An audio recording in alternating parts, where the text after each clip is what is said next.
Hai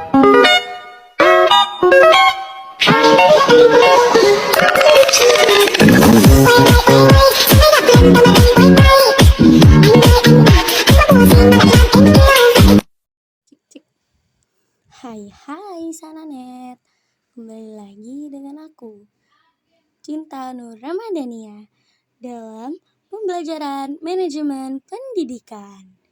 Selamat menyaksikan. Hai guys, Assalamualaikum warahmatullahi wabarakatuh. Kenalin, aku Cinta Nur Ramadhania dari Prodi Pendidikan Non Formal Fakultas Keguruan dan Ilmu Pendidikan Universitas Bengkulu.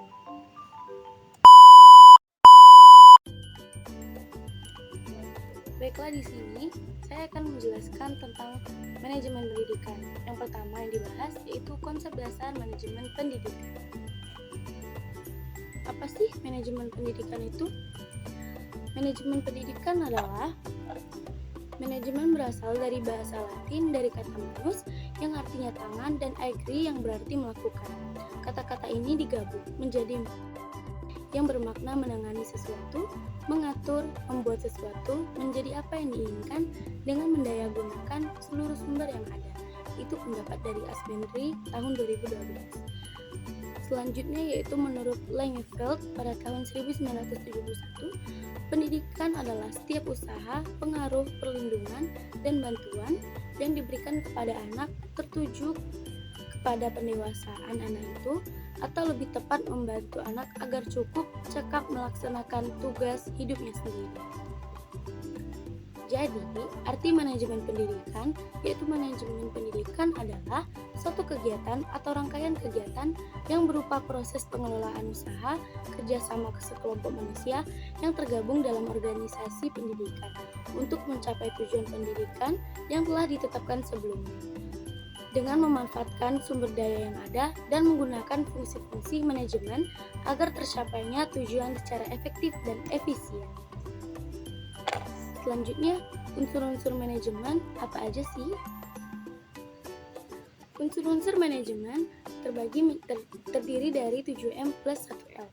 Tetapi menurut Usman pada tahun 2009 dan Henry Fayol yaitu 6M sebagai berikut. Yang satu man atau manusia, yang kedua material atau barang, ketiga mesin atau mesin, 4 money atau uang, 5 method atau metode, 6 market atau pasar, dan 7 minute atau waktu. Selanjutnya, menurut kalian ada nggak sih tujuan dan manfaat manajemen pendidikan? Tentunya, menurut Fatah tahun 2012, tujuan dan manfaat manajemen pendidikan antara lain sebagai berikut. A. Terwujudnya suasana belajar dan proses pembelajaran yang aktif, inovatif, kreatif, efektif, dan menyenangkan. B. Terciptanya peserta didik yang aktif mengembangkan potensi dirinya untuk memiliki kekuatan spiritual keagamaan, pengendalian diri, kepribadian, kecerdasan, akhlak mulia, serta keterampilan yang diperlukan dirinya, masyarakat, bangsa, dan negara. C. Yaitu terpenuhinya salah satu dari 4 kompetensi tenaga pendidik dan kependidikan. D. Tercapainya tujuan pendidikan secara efektif dan efisien. E. Terbekalinya tenaga kependidikan dengan teori tentang proses dan tugas administrasi pendidikan. Dan F. Teratasinya masalah mutu pendidikan. Selanjutnya, pembagian manajemen ada berapa? Pembagian manajemen yang pertama yaitu manajemen puncak atau top management, disebut juga dengan manajemen intuisional atau eksekutif atau key eksekutif, terdiri dari dewan direktur, direktur utama atau chief executive officer atau CEO. Tugasnya mengembangkan rencana-rencana yang luas untuk lembaga dan mengambil keputusan-keputusan penting. Yang kedua, manajemen menengah atau middle management, disebut juga dengan manajemen administratif, terdiri dari pimpinan pabrik atau para manajer divisi atau division managers. Tugasnya bertanggung jawab untuk mengembangkan rencana-rencana operasional yang lebih luas dan menerapkan rencana yang dibuat oleh manajer puncak. Dan yang ketiga yaitu manajemen pelaksana atau operating management, disebut juga dengan manajemen penyedia atau supervisory management. Tugasnya bertanggung jawab untuk melaksanakan rencana-rencana yang dibuat oleh para manajer menengah. Selanjutnya yaitu E, komposisi keterampilan manajemen. 1. Keterampilan teknik atau technical skills merupakan kemampuan untuk menggunakan alat-alat, prosedur, teknik suatu bidang khusus, ahli bedah, teknik pemusik, akuntan.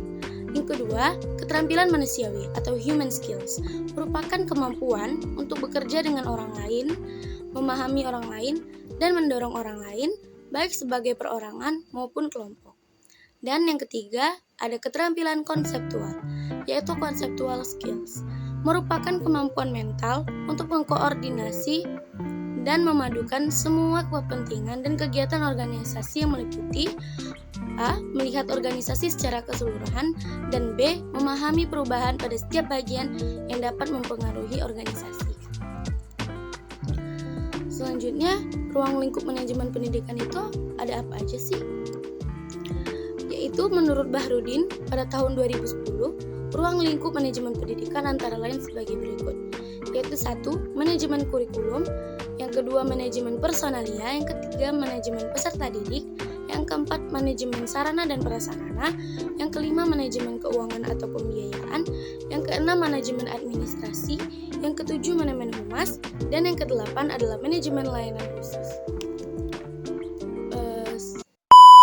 Selain itu, apa aja ya prinsip-prinsip manajemen pendidikan, Kak?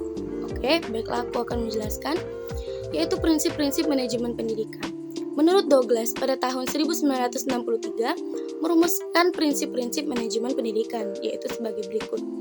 Yang pertama, memprioritaskan tujuan di atas kepentingan pribadi dan kepentingan mekanisme kerja.